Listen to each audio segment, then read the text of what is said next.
Fort അഗ്വാഡയിലേക്കാണ് നമ്മുടെ യാത്ര. 17-ാം നൂറ്റാണ്ടിൽ പോർച്ചുഗീസുകാർ നിർമ്മിച്ച കോട്ടയാണ് ഫോർട്ട് അഗ്വാഡ. ഡച്ചുകാരുടെ പ്രതിരോധിക്കുന്നതിനായി 1612 ആണ് ഈ കോട്ട നിർമ്മിച്ചത്.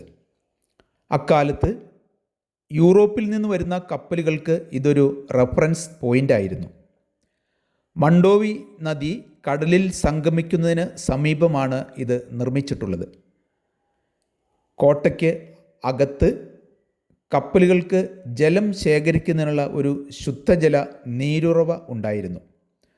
അഗ്വാഡ എന്നാൽ പോർച്ചുഗീസ് ഭാഷയിൽ വെള്ളമുള്ളത് എന്നാണ് അർത്ഥം. കപ്പലുകളിലെ ജീവനക്കാർ വന്ന് അവരുടെ ജലസംഭരണികളിൽ ഇവിടെ നിന്ന് ജലം നിറയ്ക്കും.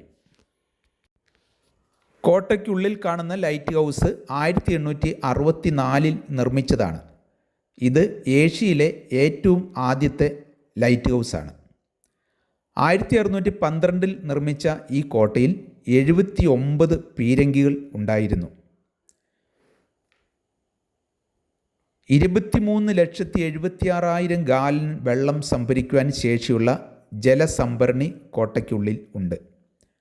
കോട്ടയുടെ താഴെ ഭാഗം പോർച്ചുഗീസ് കപ്പലുകളുടെ സുരക്ഷിതമായ ബെർത്തായിരുന്നു.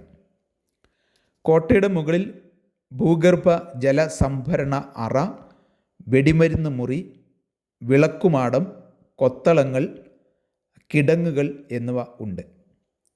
യുദ്ധസമയത്തും അടിയന്തര അവസ്ഥയിലും ഉപയോഗിക്കാൻ രഹസ്യമായ രക്ഷപ്പെടൽ പാതയും ഈ കോട്ടയിൽ ഉണ്ട്.